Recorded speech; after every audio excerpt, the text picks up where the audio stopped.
ప్రేమిస్తున్నా. ఈ సినిమా ఆహా ఓటీటీలో రిలీజ్ అయింది. ఎలా ఉందో ఒక్క ముక్కలో చెప్పడం అయితే చాలా కష్టం.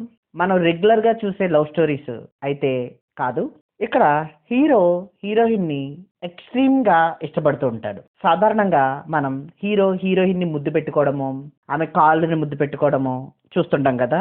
ఇక్కడ మన హీరో చాలా ఎక్స్‌ట్రీమ్‌కెళ్తాడు. ఆమె చెప్పుని ముద్దు పెట్టుకుంటాడు. ఆమె తిని పారేసిన చాట్‌ని డస్ట్‌బిన్‌లోంచి తీసుకొని తింటూ ఉంటాడు. ఇంకా చెప్పాలంటే ఆమె ఇన్నర్స్‌ని కూడా ఏసేసుకుంటాడు. అంటే అంత ఎక్స్‌ట్రీమ్ క్యారెక్టర్‌ని 75% ఆఫ్ ది పీపుల్ అయితే ఖచ్చితంగా యాక్సెప్ట్ చేయరు. ఆ క్యారెక్టర్‌ని నేను కూడా యాక్సెప్ట్ చేయలేదు. ఫస్ట్ సీన్‌లో హీరోయిన్‌ని చూడగానే ఆమెకు ప్రపోజ్ చేస్తాడు. మామూలుగా ప్రపోజ్ అనగానే మనం ఏం ఎక్స్‌పెక్ట్ చేస్తాం?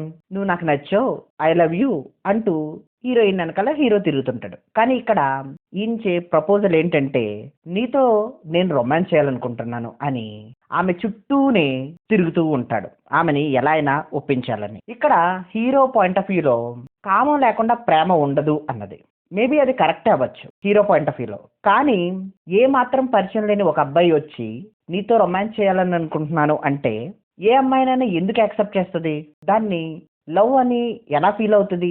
ఒక టార్చర్ లాగే ఫీల్ అవుతది. ఇక్కడ హీరో క్యారెక్టర్ కూడా చాలా మట్టుకి ఒక సైకిక్ క్యారెక్టర్ గానే ఎస్టాబ్లిష్ చేశారు డైరెక్టర్. సినిమా అంతా కూడా మాక్సిమం ఇలాగే నడిచింది. కానీ క్లైమాక్స్ మాత్రం బాగుంది. మనం రెగ్యులర్ గా చూసే క్లైమాక్స్ అయితే కాదు. ఈ క్లైమాక్స్ లోనే కొంతవరకు హీరో క్యారెక్టర్ కి కనెక్ట్ అవుతాం. ఇక హీరో హీరోయిన్స్ ఇద్దరు కూడా ఆన్ స్క్రీన్ చాలా క్యూట్ గా ఉన్నారు.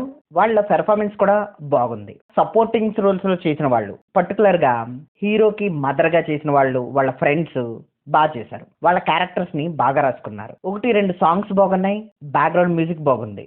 కాకపోతే మెయిన్ సినిమాకున్న ప్రాబ్లం వల్ల సినిమాలోని చాలా మట్టికి రైటింగ్స్. సినిమా మొదట్లో హీరో చనిపోయే పరిస్థితుల్లో ఉంటాడు. అలాంటి పరిస్థితుల్లో ఉన్నప్పుడు హీరోయిన్ వచ్చి తులసి నీళ్లు పోస్తది. ఆమె చేతి స్పర్శకి హీరో లెగిసిపోతాడు.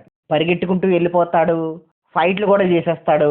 అసలు ఏ మాత్రం కన్విన్సింగ్ గా ఉండవు. అలాగే హీరో రొమాన్స్ కావాలి అన్నప్పుడు ఒక సిచ్యువేషన్ లో హీరోయిన్ దాన్ని యాక్సెప్ట్ చేస్తది. ఆ సీను ఏ మాత్రం కన్వీనియన్స్ గా ఉండదు. అసలు ఎంత వరస్ట్ గా ఉందంటే ఆ సీను అంత వరస్ట్ గా అయితే ఉంది. ఫ్లాష్ బ్యాక్ లో చిన్నప్పుడు ఒక లవ్ స్టోరీ ఉంటుంది. ఆ లవ్ స్టోరీ కూడా ఏ మాత్రం కన్వీనియన్స్ గా ఉండదు. ఇక ఓవరాల్ గా ఈ సినిమాకి నేను ఇచ్చే rating 2/5 is purely my opinion. Thank you.